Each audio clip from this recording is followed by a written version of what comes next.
इदम श्री सद्गुरुवे नमः। जन्म शताब्दी पुस्तक माला 94, अवतार की आंधी फिजा बदल देती है, डे 15। परम पूज्य गुरुदेव वंदे माँ।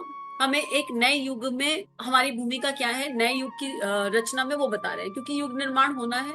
और युग निर्माण कैसे होना है? व्यक्ति के निर्माण से। परम पूज्य गुरुदेव जन्म शताब्दी पुस्तक माला के माध्यम से व्यक्तित्वों को गढ़ रहे हैं।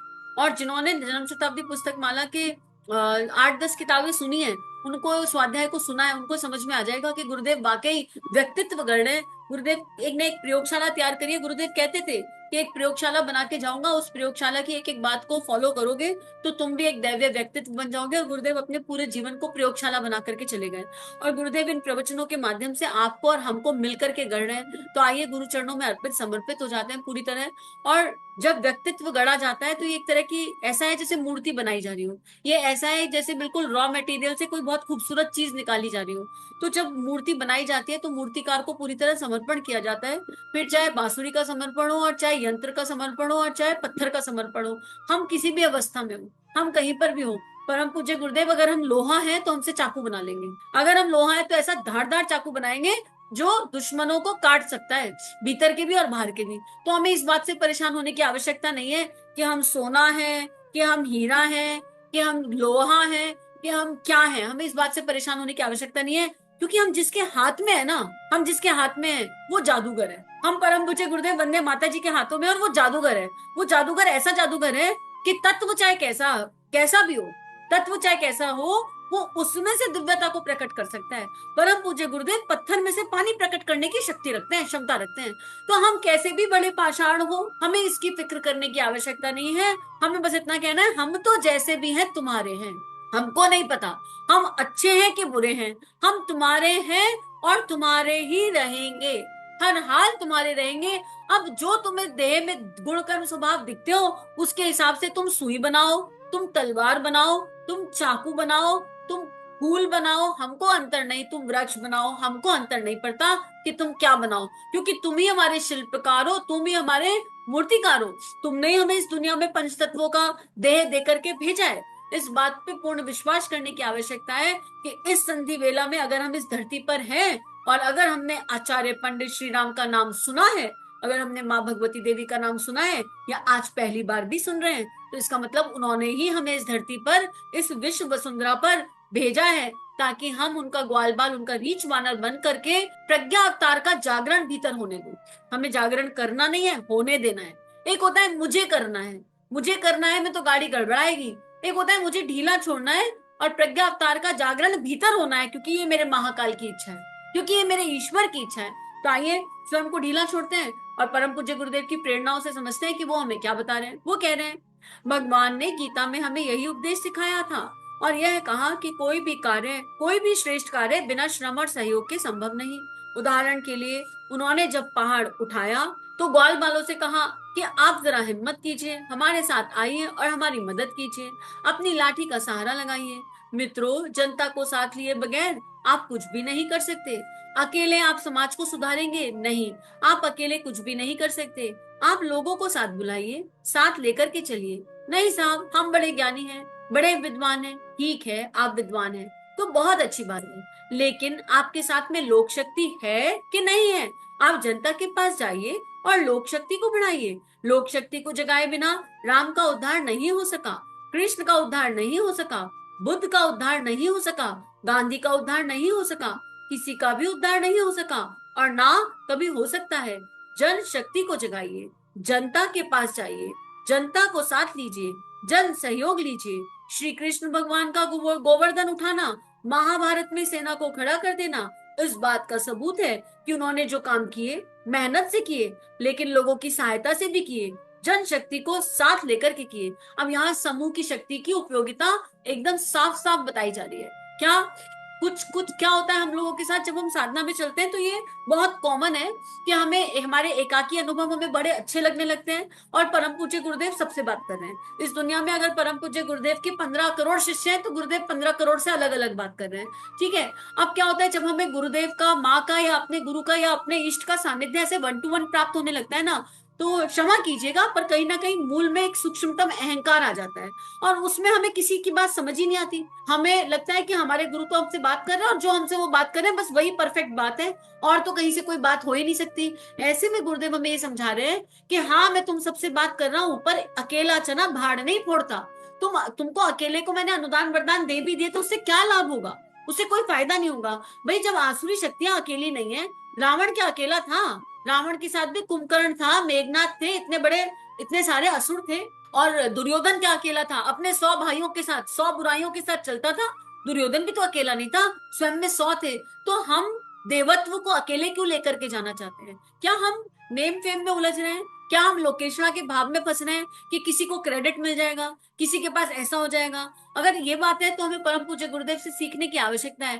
परम पूज्य गुरुदेव कई कई जगह गए, कितने लोगों के भीतर उन्होंने शक्ति का जागरण किया, लेकिन गुरुदेव ने कभी बताया नहीं कि उन्होंने किस किस को कहां पर क्या अनुदान दिए। एक साधक ने पूछा उनसे, गुरुदेव आप ऐसा क्यों करते हैं? गुरुदेव बोले, नहीं, क्योंकि मैं क्रेडिट नहीं लेना चाहता। मेरे उस बच्चे ने मेहनत करी है, मैं चाहता हूँ उस बच्चे का नाम चाहे। और अगर हम क्रेडिट की लालसा में है, कहीं छुपी हुई लोकेशना की लालसा में है और इसलिए एकाकी चलना चाहते हैं, तो हम ठीक नहीं कर रहे हैं। और कहीं अगर हम ये सोच रहे हैं जो काम हमारी देह के माध्यम से हो रहा है केवल वही आगे तक जाए, केवल वही जन जन तक जाए, और बाकी जो गुरु भाई बहन काम कर रहे हैं उनकी देह से जो काम हो रहा है उससे हमारा क्या लेना देना? हम उनको अप्रिशिएट कर सकते हैं, हम उनको मोटिवेट कर सकते हैं, कह सकते हैं वाह वाह वाह बहुत अच्छा कर रहे हैं, लेकिन उनको आगे प्रमोट नहीं कर सकते, उनको आगे नहीं बढ़ा सकते। क्यों? हमको डर है कि हमारी ऑडियंस कहीं दूसरे की ऑडियंस ना बन जाए, जो हमको फॉलो कर रहे थे कहीं दूसरे को ज्यादा पसंद ना करने लग जाए। क्या ये सब हमारे अंतःकरण में है? आपके लिए नहीं कहा जा रहा है, लेकिन अपनी अपनी कॉपी की जांच है, स्वाध्याय का क्रम है, भीतर झांक के देखने की आवश्यकता है। अगर इस तरह की उलझनों में हम हैं तो मित्रों, फिर ना व्यक्ति निर्माण हो पा रहा है, ना युग निर्माण हो पा रहा है, ना परम पूज्य गुरुदेव का मंतव्य पूर्ण हो पा रहा है। अगर भगवान श्री कृष्ण ये कह देते कि मैं क्यों बुलाऊं ग्वाल बाल को, मुझे ग्वाल बालों को क्रेडिट देना पड़ेगा, बिना बात, मैं तो अकेला गोवर्धन उठा सकता हूँ और मैं अकेला उठा करके दिखाऊंगा और फिर केवल मेरा नाम होगा, भगवान कृष्ण ने गोवर्धन उठाया, भगवान कृष्ण ने गोवर्धन उठाया। ऐसा नहीं किया भगवान श्री कृष्ण ने, कहीं पर भी ऐसा नहीं किया। अगर भगवान श्री राम ऐसे कह देते, अरे नहीं दे रहे राजा साहब तो क्या फर्क पड़ जाता है, मैं तो अकेला ही रावण को जीत लूंगा, और भगवान जीत सकते थे, लेकिन उन्होंने कहा नहीं। उन्होंने तो गिलहरी को भी क्रेडिट दे दिया। उन्होंने कहा नहीं, ऐसे कैसे, ऐसे कैसे, ये क्या है? ये जन शक्ति है, ये समूह की शक्ति है। तो हम जब भी किसी समूह में जुड़े, सोच समझ करके जुड़े, विचार करके जुड़े, और अगर हम किसी समूह में जुड़े हैं तो वहां निष्क्रिय ऊर्जा बन करके ना पड़े। ये भी एक कर्म है। हम अपने मन से किसी समूह में जुड़े कि चलिए इस समूह में हम कंट्रीब्यूट करेंगे, इस समूह में हम सहयोग देंगे, और हम वहां निष्क्रिय ऊर्जा बन करके पड़े रहते हैं तो ठीक नहीं है। हाँ, हम देह से सक्रिय अगर ना हो तो भावनाओं से सक्रिय हो जाएं। अगर किसी समूह में जुड़े हैं और वहां का जो भी कार्यक्रम है, उस समूह की जो भी ऊर्जा है, मान लीजिए वृक्षारोपण के समूह में जुड़े हैं, लेकिन परिस्थितियों वश किसी भी समय, किसी भी बार जब वृक्षारोपण की बात आती है तो घर से बाहर निकल कर नहीं जा पाते हैं, मुश्किल आ जाती है, कोई ना कोई चैलेंज आ जाता है। तो दो दो चुनाव है, या तो फिर बहुत प्रेम के साथ, भावनाओं के साथ, सम्मान के साथ उस समूह से अपने आप को शिफ्ट करके वहां लेकर जाइए जहां कंट्रीब्यूट कर सकते हैं, और या अगर ये मानते हैं कि ईश्वर ने जोड़ा है, भगवान ने जोड़ा है, तो कुछ नहीं तो एक माला तो उस समूह के नाम की कर सकते हैं, पांच गायत्री मंत्र तो पढ़ सकते हैं। उस समूह की, उस संघ की शक्ति अगर गुरु शरणों में काम कर रही है, शरणागत होकर काम कर रही है, तो उसको गुरु कृपा से सफलता की प्राप्ति हो, गुरु इच्छा से सफलता की प्राप्ति हो। इसमें अपनी इच्छा नहीं होनी चाहिए। कई बार हम समूह में जुड़ जाते हैं और फिर समूह, अब आजकल तो टेक्नोलॉजी से है, टेलीग्राम और व्हाट्सएप और फेसबुक ग्रुप पर समूह बने हुए हैं, अब फिर उन समूह को छोड़ना चाहते हैं, पर हम क्यों नहीं छोड़ते? अरे जिन्होंने हमें जोड़ा उनको बुरा लगेगा, बाहर आ जाइए सबसे, ये दैहिक ऊर्जा है, लगेगा बुरा तो लगेगा, पर इंटीग्रिटी तो मिस नहीं होगी, आत्मा का सत्य तो मिस नहीं होगा। हम जान पा रहे हैं कि यहाँ हम कंट्रीब्यूट नहीं कर पा रहे हैं, हम एक निष्क्रिय ऊर्जा बनकर के पड़े हैं। अरे घर में भी कोई सामान निष्क्रिय ऊर्जा बनकर पड़ा रहता है तो उसमें जंग लग जाती है, वो खराब हो जाता है, और वो निष्क्रिय ऊर्जा पूरे परिवार पर असर डालती है, घर की पूरी एनर्जी पर असर डालती है, खराब करती है उसको।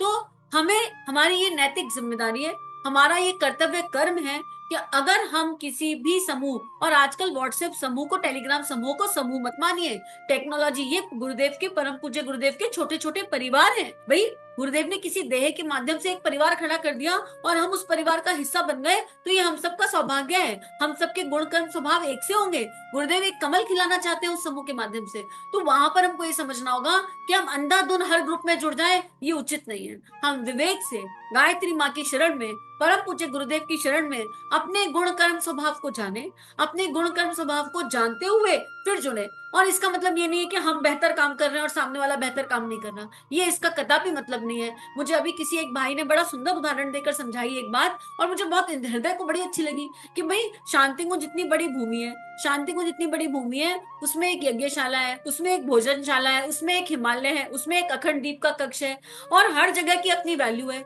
सारी ऊर्जाएं मिलाकर के शांति कुंज बनता है। लेकिन अगर कोई अखंड दीप रूम में जाकर भोजन करना चाहेगा तो उसको करना दिया जाएगा क्या? अगर कोई यज्ञशाला में बैठकर कहेगा कि मुझे अखंड दीप के दर्शन करा दो, तो ये संभव है क्या? ये पॉसिबल नहीं है ना। तो हर जगह का अपना एक नियम कायदा कानून है, और जिसको अब यहाँ पर जाने वाले के ऊपर है कि उसको क्या करना है। कोई अगर यज्ञशाला में समय दान देना चाहता है तो यज्ञशाला में समय दान दे, और वो कहता है मुझे यज्ञ करके कनेक्शन मिलता है तो यज्ञ करे। कोई कहता है मुझे जप करके ऊर्जा मिलती है तो साधना कक्ष में चला जाए, हिमालय में चला जाए। कोई कहता नहीं भोजनशाला में जाके समय दान देना है तो भोजनशाला में दे। लेकिन एनर्जी को मिक्स तो नहीं किया जाता। दूध भी इंपॉर्टेंट है, घी भी इंपॉर्टेंट है, पर दूध और घी को मिक्स किया जाता है क्या? मिक्स नहीं किया जाता है। तो यहाँ पर इसी बात को हमको गहराई से समझना है ताकि जनशक्ति सही से जागृत हो सके। हमें अपने सारे साथी भाई बहनों का सम्मान करना है। और एक उदाहरण से और बताती हूँ, ये सम्मान कैसे आएगा। मान लीजिए कि हम सब लेक्चरर्स हैं, ठीक है, हम सबको पीएचडी हासिल है।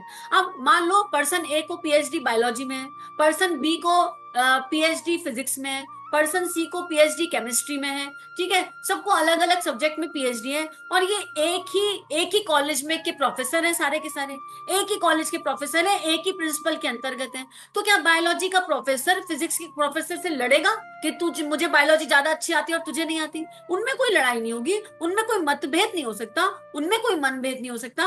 वो आपस में जब स्टाफ रूम में बैठेंगे तो हंसते खेलते चाय पियेंगे, और वो एक ही बच्चों को पढ़ा रहे होंगे। भाई फिजिक्स केमिस्ट्री मैथ्स के प्रोफेसर के जो स्टूडेंट होंगे सबके सेम होंगे। तो क्या फिजिक्स का प्रोफेसर ये कहेगा अरे तेरे स्टूडेंट की तेरे फॉलोवर ज्यादा और मेरे फॉलोवर कम है?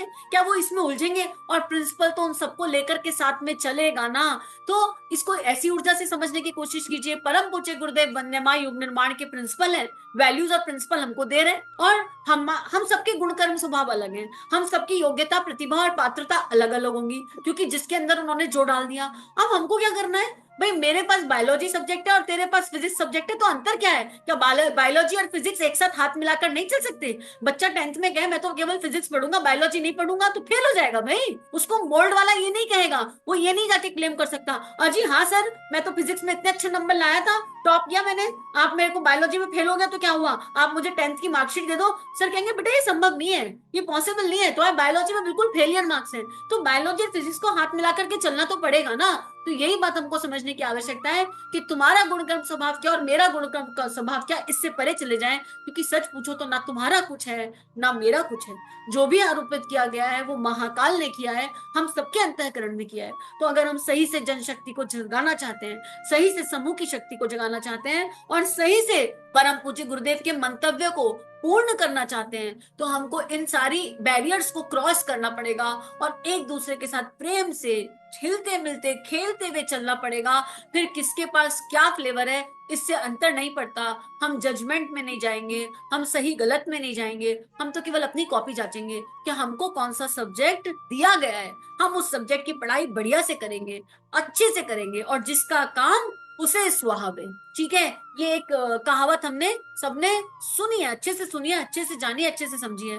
तो जब मुझे फिजिक्स का सब्जेक्ट आता ही नहीं है और मैं बायोलॉजी में हूँ, तो मुझे फिजिक्स वाले से क्यों टांग अड़ानी है कि तू सही कर रहा है कि गलत कर रहा है? वो अपना बढ़िया ही कर रहा होगा, सबसे तो गुरुदेव ही काम करा रहे हैं, हर यंत्र से तो गुरुदेव ही काम करा रहे हैं। मुझे ये देखना है कि जो सब्जेक्ट मुझे मिला है क्या उसमें इनपुट सही से डाले गए हैं, अच्छे से डाले गए हैं, अपनी समझ शक्तियां जो गुरुदेव ने देह में रखी है उनसे डाले गए। बस इतना देखना है और बिल्कुल फोकस और कंसंट्रेशन के साथ चलना है। तो आइए हम सब मिलकर एक दूसरे का कसकर हाथ पकड़ लें। फिर हम किसी भी क्षेत्र में काम कर रहे हो, किसी भी देश में काम कर रहे हो, किसी भी गांव के लिए काम कर रहे हो, किसी भी शहर के लिए काम कर रहे हो, और कोई भी युग निर्माण योजना के शत सूत्रीय कार्यक्रमों में किसी भी कार्यक्रम के आधार पर काम कर रहे हो, पर हम सब एक हैं। जब संपूर्ण गायत्री परिवार नींव में एक होगा, जब संपूर्ण जो भी लोग अपनी अपनी संस्थाओं के लिए काम कर रहे हैं, जब वो लोग नींव में एक होंगे, तभी युग निर्माण होगा। क्योंकि मशाल कैसे बनेगी? अरे एक माचिस की तीली जलाने से कुछ नहीं होता। जब यज्ञ की अग्नि चलती है तो उसमें कई सारी सविधाएं आके आहूत हो जाती हैं। आप भी एक सविधा हो, मैं भी एक सविधा हूँ। युग निर्माण की आहुति आगे लगी हुई है, यज्ञ कुंड आगे है। आओ हम सब इसमें गिर जाते हैं, अपने आप को आहूत कर देते हैं, और फिर कितनी खूबसूरत यज्ञ अग्नि निकलेगी, क्या ही दिव्य यज्ञ अग्नि निकलेगी। और वो यज्ञ अग्नि विश्व का कल्याण गुरु के मार्गदर्शन में निश्चित रूप से करेगी। यही गुरुदेव शायद आज हमें समझाना चाहते हैं, बताना चाहते हैं। आप सबके सहयोग के लिए बहुत बहुत आभार। और सभी से फिर यही प्रार्थना है कि किसने छोटा काम किया, किसने बड़ा काम किया, इससे परे होकर, इससे मुक्त होकर आइए एक दूसरे का साथ दें। आइए युग निर्माण के परचम को अब 15 करोड़ नहीं, अब इसको 140 करोड़ तक लेकर के जाए। हमें विश्व व्यापी बनाना है परम पूज्य गुरुदेव को, तो हमें नींव में एक होते जाना होगा। हमें समूह की शक्ति को, समूह के बल को, समूह की भावनाओं को जानना और समझना होगा। और अब हम निष्क्रिय होकर के नहीं बैठेंगे, कहीं भी नहीं। अगर हम निष्क्रिय एनर्जी है तो हम उस एनर्जी को सक्रियता में बदलेंगे। भले ही हम सूक्ष्म से 5 मंत्र करके बदले, और 5 मंत्र करके प्रेम भरा मैसेज उस परिवार पर कर दें। आज समूह की शक्ति के लिए 5 मंत्र किए, ताकि आत्मीयता का विस्तार हो, प्रेम का विस्तार हो, और परम पूज्य गुरुदेव का दिव्य स्वप्न साकार हो। इदम श्री सद्गुरुवे नमः। सभी अपना ध्यान रखिए, नियमित ध्यान करते रहिए और हंसते रहिए। इतना गंभीर स्वाध्याय है, लेकिन इसकी नींव में अगर मुस्कुराहट नहीं होगी, इसकी नींव में अगर हंसी और खिलखिलाहट नहीं होगी, तो ये समझ में नहीं आएगा, अंतःकरण में उतर नहीं पाएगा। तो बस हम इस बात पर पूर्ण विश्वास है कि सभी इस समय हंस रहे हैं, खिलखिला रहे हैं, मुस्कुरा रहे हैं, और कह रहे हैं वाह गुरुदेव, धन्य है हम कि आप हमें मिल गए। 21वीं सदी उज्जवल भविष्य, जन जन में देवत्व का जागरण, आत्म सुधार समाज की सबसे बड़ी सेवा, अपना दीपक आप बनो। जी हाँ, ये सारी बातें हमें सिखाई आचार्य पंडित श्री राम शर्मा ने। परम पूज्य गुरुदेव की लेखनी ने इस जीवन को एक नई राह दी, आनंद दिया, और अब उनकी लेखनी को जन जन तक ले जाना, यही मात्र एक उद्देश्य। इसमें आपकी सहायता की आवश्यकता। आइए इस लेखनी को विश्वव्यापी बनाएं, जन जन तक इसको लेकर जाएं। चैनल को लाइक कीजिए, सब्सक्राइब कीजिए और सभी से शेयर कीजिए। इदम श्री सद्गुरुवे नमः।